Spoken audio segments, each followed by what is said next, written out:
What's going on, everybody? It's CamJam bringing you a new video today on the channel. It's going to be a little bit different of a video from what I usually put out. Usually, the background footage is going to say the same thing. I really don't know what else to put with background footage. But the style of the video is going to be a little bit different. Usually what I end up doing with these kinds of videos is, getting my background footage, kind of putting together what I'm going to say for the video. I don't really write down a script, but I kind of plan out what I'm going to be saying throughout the video a couple days in advance. This is me more going to be not exactly rambling, but kind of just going on about what I think a hypothetical situation could look like for a given team, for a given player, and what situation that player and team could put themselves in if they had something go, whether they were traded, released, cut, whatever ends up happening to them, how that situation would fold for both the team and the individual player. The name of this, hopefully, long series is just going to be sweet and simple. It's just going to be NFL Hypotheticals. So today is going to be the first video of NFL Hypotheticals, and the first topic of this series is going to be the topic of the Detroit Lions and the Las Vegas Raiders having a quarterback swap between Derek Carr and Matthew Stafford. Both Matthew Stafford and Derek Carr are two guys who are on pretty much different ends of the spectrum when it comes to not really talent level, but how the two quarterbacks play. And some of that has to do with their talent level. There is no debate that Matthew Stafford, possibly in league history, is one of the most talented quarterbacks in terms of arm strength that we've seen come into the NFL. There were stories about Matthew Stafford possibly being a number one overall pick when he was still in high school. So, him and Derek Carr, Derek Carr is a second-round quarterback who went to Fresno State. He wasn't really a known player, around the league, but he's carved out a solid career with the Raiders so far.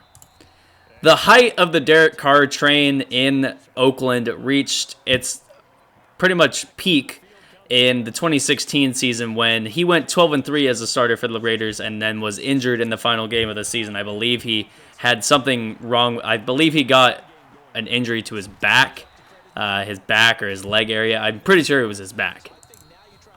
Derek Carr had two borderline MVP caliber seasons in the 2015 to 2016 season.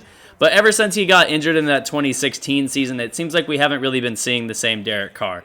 The yards are still there. He threw for over 4,000 yards both of the previous 2 years, but he still was inconsistent in terms of being able to hold on to the ball. And there were so many problems with the Raiders the past couple of seasons being able to protect Derek Carr. And there were also many problems going around the franchise in general.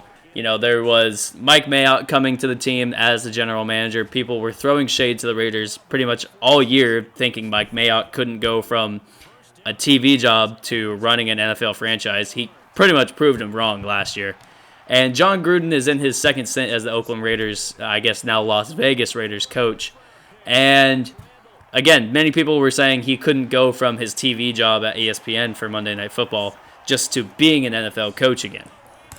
And I think one of the problems that comes with John Gruden, the problem that comes with any GM or any GM or coach coming to a new team is sometimes they inherit the team that they have. They don't really have a team that they created. And I think that's a problem that John Gruden is faced with right now. He has Derek Carr, which I'm sure he's happy with Derek Carr. Derek Carr threw for over 4,000 yards the past 2 seasons and had a 70% completion rate pretty much both of the past 2 seasons. However, we've seen plenty of times where it seems like John Gruden and Derek Carr are on complete opposite sides when it comes to play calling, when it comes to where Derek Carr should be throwing the football. It seems like they're just always on a different page. And I think some of that comes with John Gruden knowing Derek Carr isn't really the quarterback that I think John Gruden envisioned running his system. But for what it's worth, it kind of worked for the Raiders last season. They went 7-9, and they didn't really have the most explosive of offenses, but it still was an offense that got the job done for the team. This leads me to talking about the second player of this hypothetical video, and that is Matthew Stafford, who, like I said, is on the complete opposite end of the spectrum in terms of talent from Derek Carr. Derek Carr, throughout the past couple of years, has evolved into a little bit of a West Coast quarterback who is able to get it done in the short game and still have enough arm in him to throw the deep ball to speedsters. But Matthew Stafford has been a gunslinging son of a gun for the better half, probably close to a decade now. I think it was in 2009 or maybe even 2007 that he was drafted. He's been in the league for a long time, and ever since he came into the league, he has been known as a gunslinger.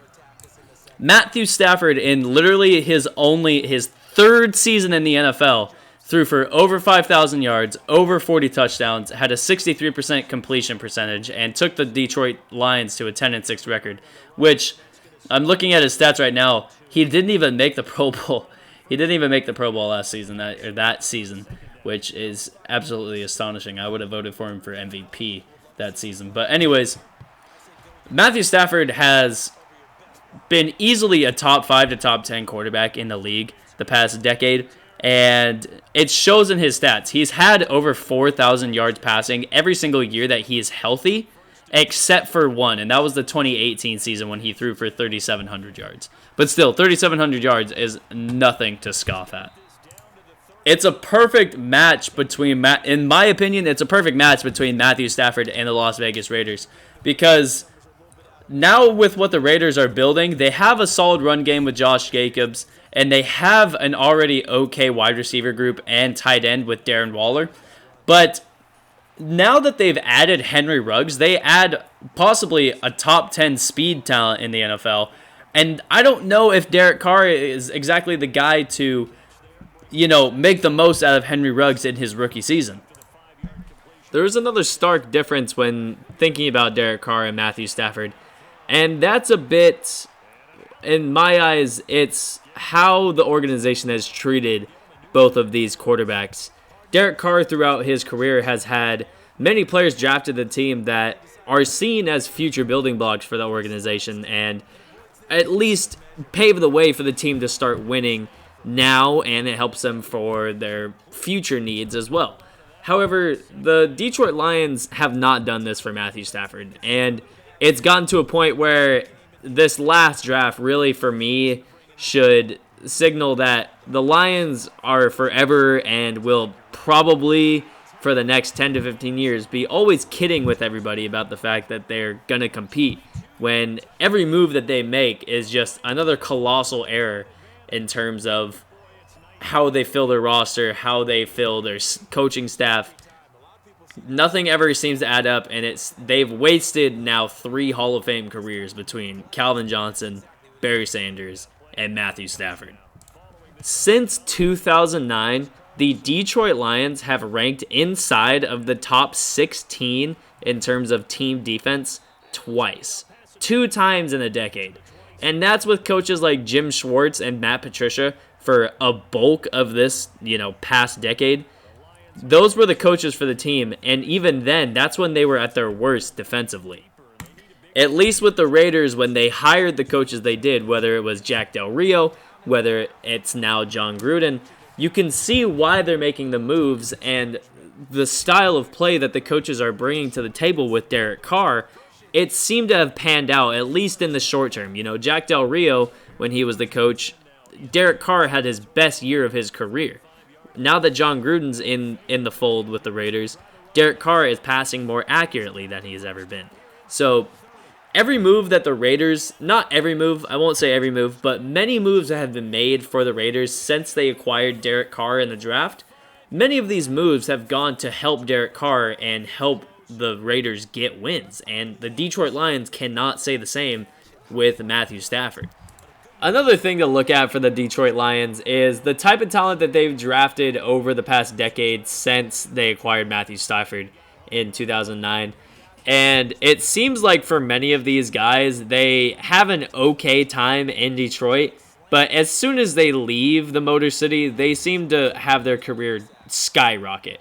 You look at guys who they have taken in previous years, guys like Larry Warford, who's gone on to have a very successful career with the New Orleans Saints, and I believe another team, I can't exactly remember. But Tahir Whitehead went to the Raiders last year and played probably the best year of his career. Reef has been a solid starting right tackle for the Minnesota Vikings for the past couple of years. And Ndamukong Suh, he had a very good career with the Detroit Lions, but I probably would say that he much more appreciates his time after he left Detroit than before when he was in Detroit. I'm not saying that as soon as players from Detroit leave, that they instantly become better players. That's not really what I'm saying. I'm more saying that it somewhat shows that Detroit is not a great situation for many of these players, and it almost seems like Detroit kind of forces players to be in certain situations, even if there's not a scheme fit, even if there's not a fit in terms of personalities. It seems like there never is a fit. It just seems like they force the fit. And Detroit Lions fans is who this hurts the most, because it always gives Lions fans false hope. Lions fans are almost like Cowboys fans and hoping that their team is going to be the best team in the division every single season. It never works out. The team gets worse and worse, but Detroit Lions fans just keep eating it up and thinking the team's going to be immensely better than previous seasons. So what this trade does, though, positively for the Detroit Lions in terms of switching Derek Carr for Matthew Stafford, I think that there would probably be a second or third round pick that would also be thrown in from the Raiders, as well as possibly a young emerging player for the Raiders, whether it's someone like, they wouldn't trade Josh Jacobs, whether it's someone along the offensive line, whether it's a tight end, whether it's one of their younger wide receivers, whether it's a guy on the defensive side. Cleveland Farrell might be one that Detroit targets. I don't see them giving up Jonathan Abram, but if they think that his injury is too much for him to come back from and be a solid contributor, then possibly cut ties with him. So Detroit would be getting a solid young player as well as a decent quarterback in Derek Carr. Derek Carr is not a bad quarterback at all by any stretch of the means, but he is just not up to Matthew Stafford's level. This ultimately gives the Detroit Lions, realistically, 1 to 2 more years before they fully say, okay, we need to completely rebuild this roster. We need to completely rebuild the front office, rebuild the coaching staff. They've been long overdue for just completely overhauling the team and restarting. It's been a long time since they've actually done it. It's probably been since they drafted Matthew Stafford. And it hurts to say, because Matthew Stafford, I think if he wasn't playing for probably one of the worst franchises in NFL history, if he was not playing for the Detroit Lions, I think we'd already be discussing, when, not if, is when he's going to be put in the Hall of Fame. And it's a bummer, because I'd love to see Matthew Stafford win a ring with the Detroit Lions. From what that organization's been through, the turmoil, the always being stuck, it seems, in mediocrity. Whether they've had superstars, whether they've had, crappy teams, it never seems like they tilt the scales in their favor. But however, Derek Carr would be the quarterback for the Detroit Lions. He'd give them 1 to 2 realistic seasons of possibly still competing, but with also it known in the back of everyone's mind, like, we're taking this as far as it goes. We're not really going much farther after these next 1 to 2 seasons. And if we get a championship, praise God. But it's probably not going to happen. Now, for the Las Vegas Raiders, this does the complete opposite. This gives the Las Vegas Raiders hopes of keeping up with the Kansas City Chiefs.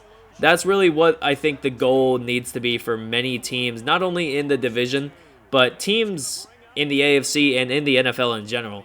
Every team needs to be going about their offense. When they're building their offense, they need to be thinking about, how do we keep up with the Chiefs? And when they're building their defense, they need to think about, how do we stop Patrick Mahomes?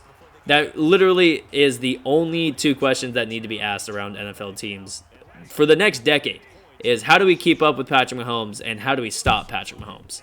And Matthew Stafford going to the Las Vegas Raiders at least gives them a hope of keeping up with the Kansas City Chiefs. For the Raiders offense, it would look a little something like this. It would probably be Matthew Stafford in the middle at quarterback, He'd be surrounded by very good playmakers on the outside at the wide receiver position, like Henry Ruggs, Hunter Renfrow, Tyrell Williams, Zay Jones, and Nelson Aguilar. Keelan Doss is probably another name that's fighting for a position in there in that wide receiver room. And the tight end position is pretty built up as well. They've got 4 solid guys with Darren Waller, Jason Witten, Derek Carrier, and Foster Moreau.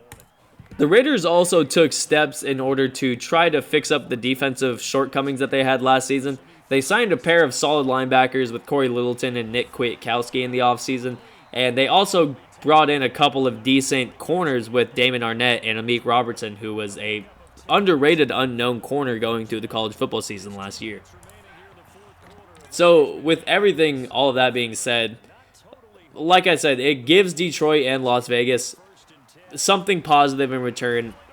Las Vegas obviously gets the better quarterback, but Detroit finally has to come to terms with the reality of their situation, and that's that they have not surrounded Matthew Stafford with talent.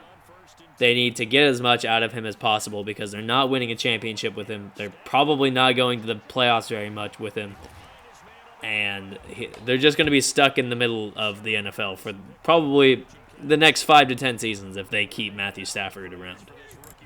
With everything being said, that's going to be the video for me. I hope you guys enjoyed the first episode of this series. Hopefully it lasts a long, long time. Again, hopefully you guys liked it. If you did, make sure you leave a like. If you didn't like it, make sure you hit the dislike button. Any feedback from you guys at this point is much appreciated. If there's anything that you think I forgot to talk about, make sure you leave a comment down below. I try to get back to as many of you guys as possible. And if you like the content that I put out, make sure you hit the subscribe button, and I will see you in the next video. Peace.